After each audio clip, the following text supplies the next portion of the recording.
Today's question comes from Carrie in Texas. Carrie writes, my fiance proposed to me before we moved across the country for new jobs. We both make over $100,000 a year, but he has a lot of debt. I don't know how much debt he has because he hasn't completely shared that with me yet. I'm debt-free with a net worth of $880,000. Should we wait until he's debt-free to get married? If not, should I ask for a prenuptial agreement due to the difference in our financial situations? Dave, I'll let you handle the prenup, but I'm going to tell Carrie, don't get married. Y'all have too many unspoken conversations y'all need to have. There's some bigger issues going on here, man. That's my thought. Yeah. If he won't tell you how much debt he has, get married ever. I mean, you don't get married until you got the air cleared on this. How are you going to make a human? I hear this all the time, Dave. People will tell you everything. They'll tell you this and that. They'll make babies. How much debt does he have? I don't know. He didn't want to talk about it. I got 3 kids with him, but I don't know how much debt I've made a human with him, but I don't know how much money he owes MasterCard. That's ridiculous. Yeah, you don't do that. That's true. So here's the thing. John's right. The number one cause of divorce in North America today is money fights and money problems. And so you've got to get on the same page about money before you get married, whoever you are, whatever the situation is. As a matter of fact, I'll carry it a little bit further. All the data tells us also on the marriage stats that the other 3 things that break up marriages are kids, how many to have and how to raise them. Are the inmates going to run the asylum, or are we going to raise Stepford children? We're overly strict, or we just have craziness in the house all the time, whichever it is. Or do the religion is number 3. Are you in agreement on religion? Christians call that unequally yoked, but are you in agreement on religion? That breaks up marriages like crazy. And the 4th one that breaks up marriages like crazy is in-laws. How are we going to handle the crazy people on the extended part of the family? Because there is always some crazy people in the extended part of the family. How are we going to handle that? And if you can have those 4 discussions in depth, preferably in the setting of a pre-marriage counselor, money, religion, kids, and in-laws, you get on the same page on all of that in-depth discussions, you have set yourself up for a statistically very good chance of a successful marriage. And can I go one step below that? There's talking about those 4 issues is really important. Creating a language or an environment to where, not if, but when my faith journey looks different now than it did 25 years ago when I met Sheila. What I thought how I was going to raise kids looks different than it does actually having 2 of them, and one of them's really mean to me, Dave.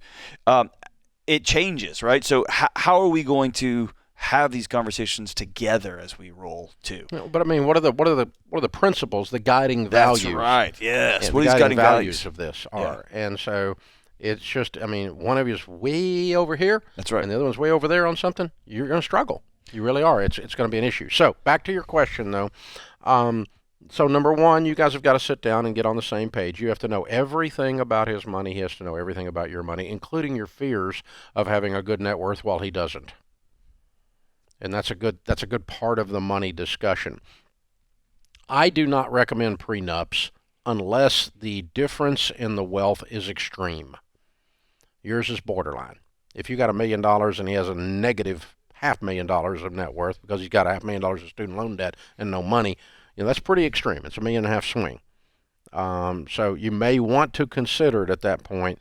But the problem, people run to prenups as if that is going to cause their relationship to work after they didn't talk about crap they should have talked about. And so you're hiding. Think how bonkers that is for a second. You're hiding behind the prenup is what most people are doing. But now I will tell you, like for instance, if I die, my wife is going to be worth hundreds of millions of dollars. She is now, and she would still be. And I would suggest to her that she get a prenup. Yeah. Because she's probably not going to find her equal if she were to remarry in wealth. And it's dangerous. And it's really not even dangerous for the person you're marrying. It's all the people that are attached that are weird.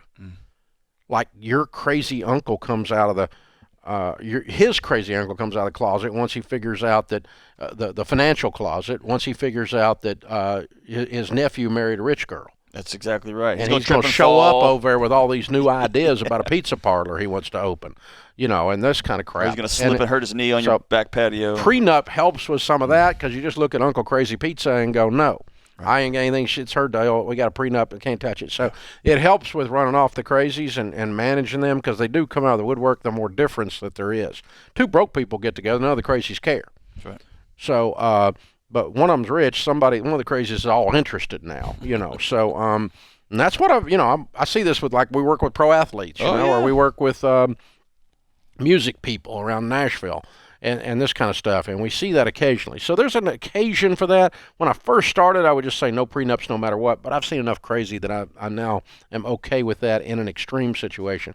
So yeah, you may want to end up with a prenup, but it's the last part of this entire discussion. I want you to close the discussion with that, not open the discussion with that, which means that you got all the other work done. Then the prenup's going to be in a good setting.